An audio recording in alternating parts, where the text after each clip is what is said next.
Very historic. This is a rescue that's very historic. It'll go down in the books. Late Thursday night, an American F-15 fighter jet went down deep inside enemy territory in Iran while participating in Operation Epic Fury, where we're doing unbelievably well, well at a level that nobody's ever seen before. The entire country can be taken out in one night, and that night might be tomorrow night. Both members of the crew ejected from the aircraft and landed alive. On Iranian soil, I immediately was asked to make a decision. I ordered the U.S. Armed Forces to do whatever was necessary to bring our brave warriors back home. A risky decision, because we could have ended up with 100 dead as opposed to 1 or 2. It's a hard decision to make. But in the United States military, we leave no American behind. We don't do it. Within hours, our armed forces deployed 21 military aircraft into hostile airspace, many flying at very low altitude, being shot by bullets. You bring rifles into play when you're going that low, but there are also certain advantages. And in broad daylight over Iran for 7 hours, at times facing very, very heavy enemy fire. We have a helicopter that's got a lot of bullets in it. It's amazing. We just realized how good those weapons are. Those are machines. Nobody has the equipment that we have, and nobody has the military that we have. Not even close. We're the most powerful military anywhere in the world by far.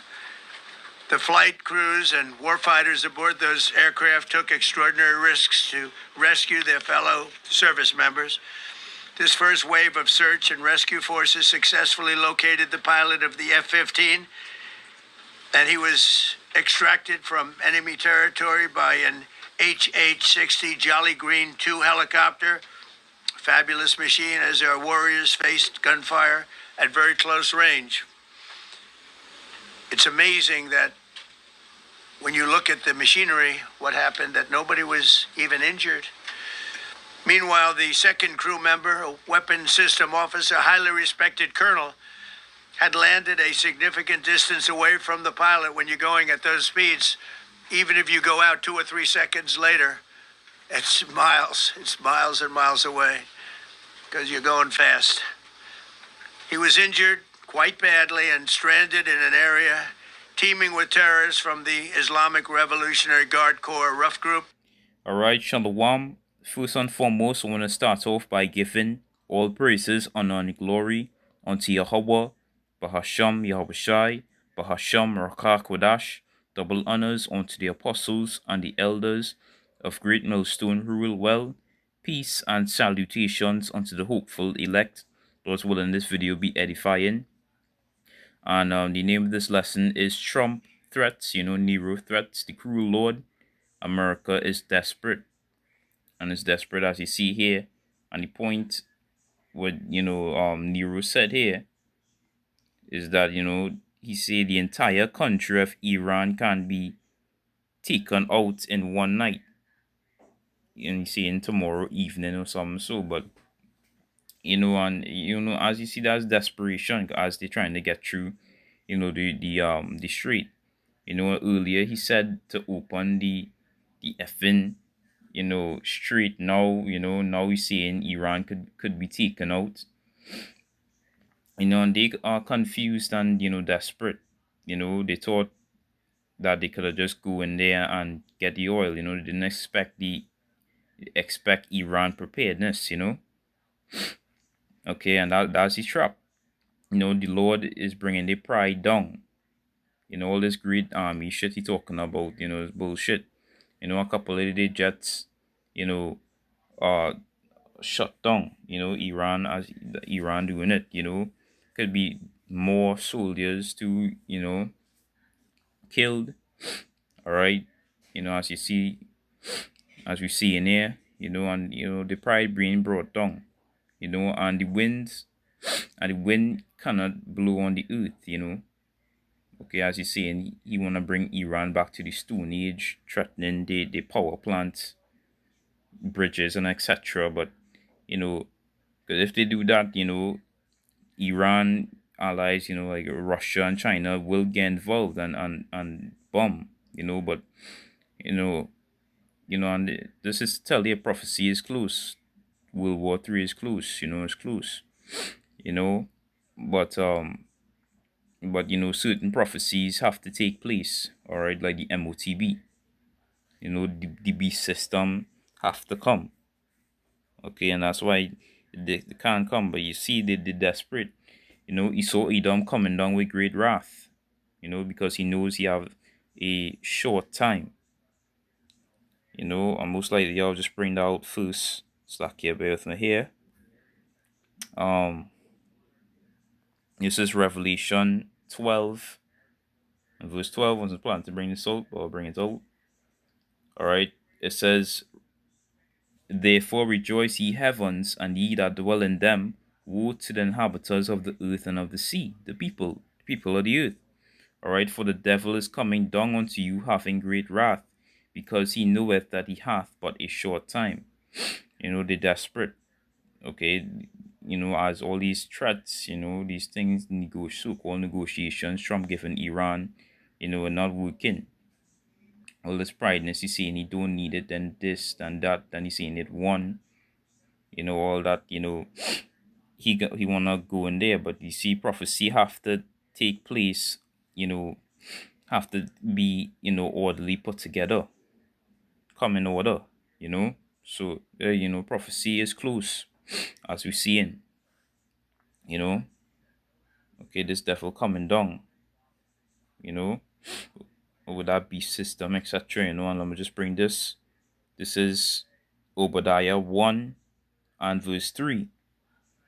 It says, "The pride of thine heart have deceived thee, if thou that dwellest in the clefts of the rock, like an eagle, whose habitation is high, that saith in his heart, who shall bring me down to the ground?"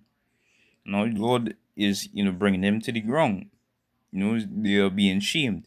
They thought they could have go in there, in the street and get the oil. Now everybody's seeing how weak, America, Babylon the Great, the whore is. Even our allies, they don't want no part of the war. As they say, they don't want to take no part. Spain, Italy, they don't want no part. So, they're being brought down. They, they're losing. You see, I think millions die as they sending soldiers in there, which is prophecy again. Joel 2 and 8. Slack here, Joel 2 and 20. But they're being brought down. Okay, the council, they have no wisdom. Just doing. So at the end of these, it's prophecy. Let me just get this. This is Jeremiah. This is Jeremiah chapter 49 and verse 7. See, prophecy against Edom. It says, "Concerning Edom, thus saith the Lord Yahweh of hosts, is wisdom no more in Timon? Is counsel perished from the prudent?" The prideful, the wicked, which is Esau, Edom.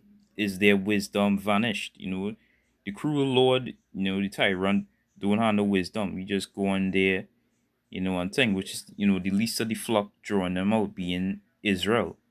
All right. And now they desperate, and they have no wisdom. He just doing what he doing.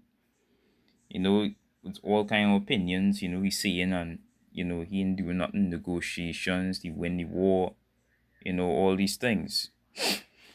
And the war, Iran still, there's, the streets still closed. So that's it. Let me just jump down to verse 16.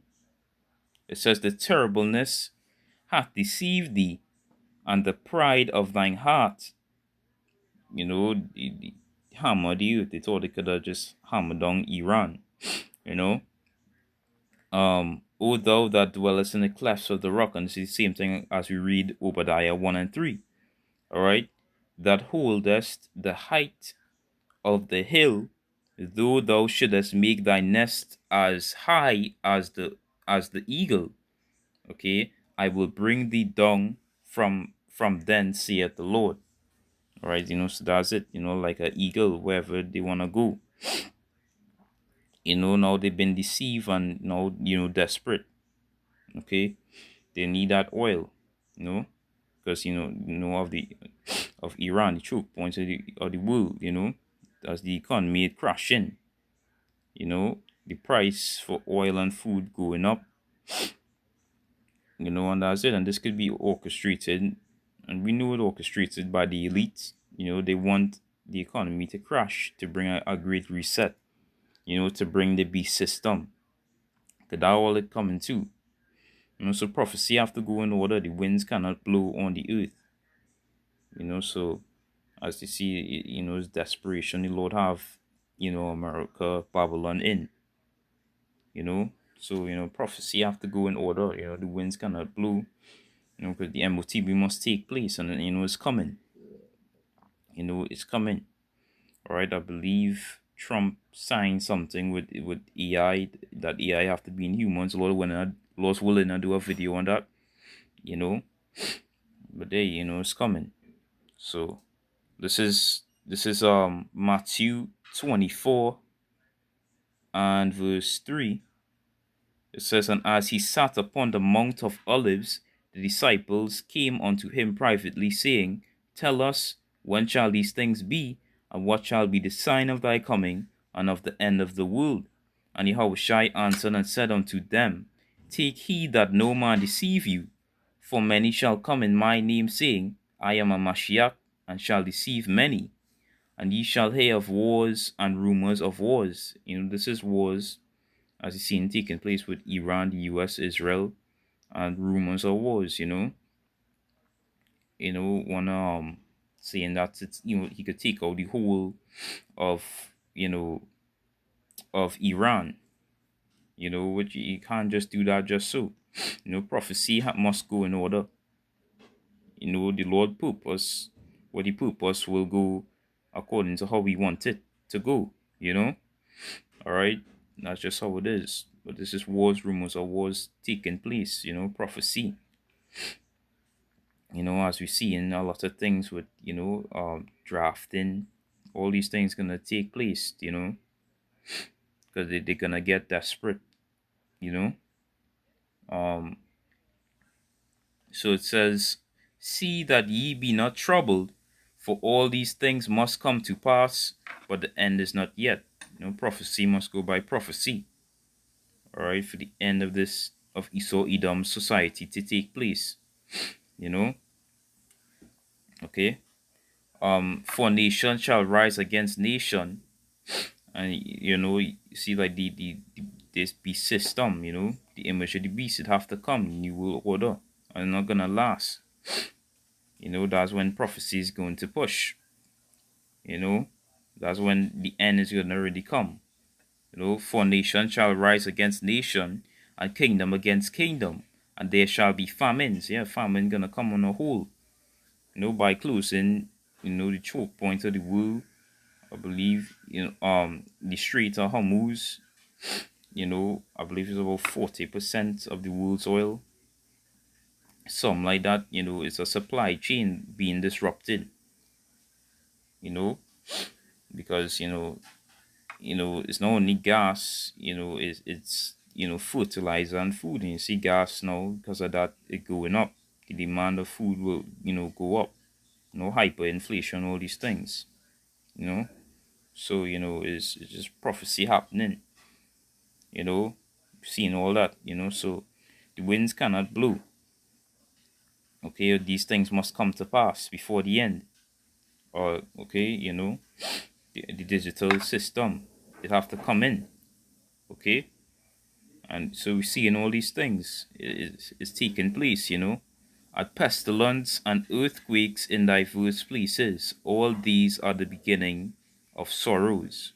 So let me just get this precept here. This is Revelation 7 and verse 1. It says, and after these things I saw 4 angels standing on the 4 corners of the earth, holding the four winds of the earth, over the world. What these nations have, that those ICBM nuclear missiles, the Lord created to destroy America, Babylon the Great, Esau's kingdom. All right, and it's holding back.